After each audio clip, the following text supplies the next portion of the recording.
माता दी नमस्ते प्रणाम दोस्तों। एक बहुत सुंदर सा प्यारा सा और पुराने राग पर अपनी दादी उदी माँ के राग पर बहुत सुंदर सा पचरा गीत और बहुत ही दर्द भरा लेके आए हैं गीत है ये। यह गीत आप लोग सुनेंगे तो रोएंगे जरूर, इतना प्यारा गीत है ये। चलिए गीत को सुनते हैं। अपना तो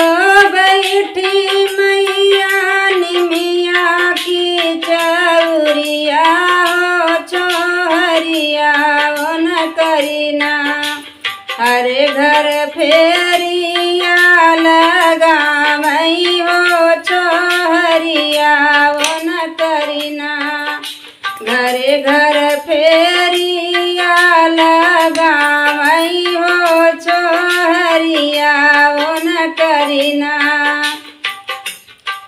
के करे नी घरे जलई साझावई दियनवा हो, के करे घर माना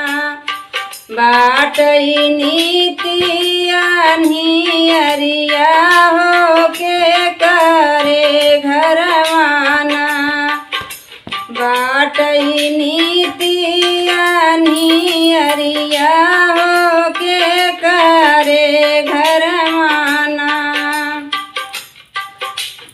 धनिका के घरे जलई साझावई दियनवा हो, गरीबे घर माना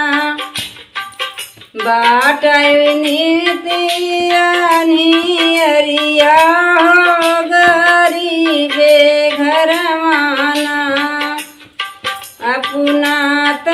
बैठी मैया निमिया कई चौरिया हो छोहरिया वो न करीना,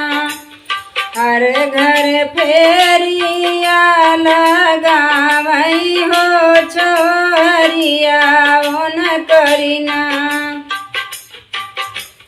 के करे नी घरे बनई छप्पन रंग भोजनवा हो, के करे घर माना होई नीति उपवसवा हो, के करे घर माना होता नीति उपवसवा हो, के करे घर माना, राजा के घरे बनई छप्पन रंग भोजनवा हो, प्रजा के घर माना होला नीति उपवसवा हो, प्रजा के घर माना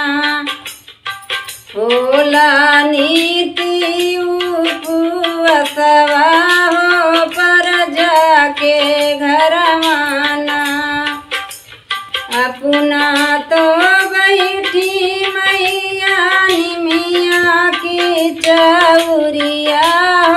छोहरिया माई के ना, हरे घर फेरिया लगावई हो छोहरिया माई के ना, के करे नी घरे रोवई लड़िका से गदलवा हो, के करे घर माना भाई सुनी रे डगरिया हो, के करे घर माना सुन अंगना दुरवा हो, के करे घर माना, राजा के घर रोई लड़िका के गदलवा हो, बाझिनी के घर माना सुन अंगना दुअरवा हो, बाझिनी के घर माना सुन अंगना दुअरवा हो, बाझिनी के घर माना। जेकरे दुआरे बान्हल गोरुआ बछरुआ हो के करे घरवाना सुन पड़ा गौसलवा हो के करे घरवाना जेकरे निघरे मैया साउ गोपरानी होई के घरवाना बाटे गोरुआ बछरुआ होई के घरवाना जेकरे निघरे माई बूढ़ा से पुरनिया होई के घरवाना सुन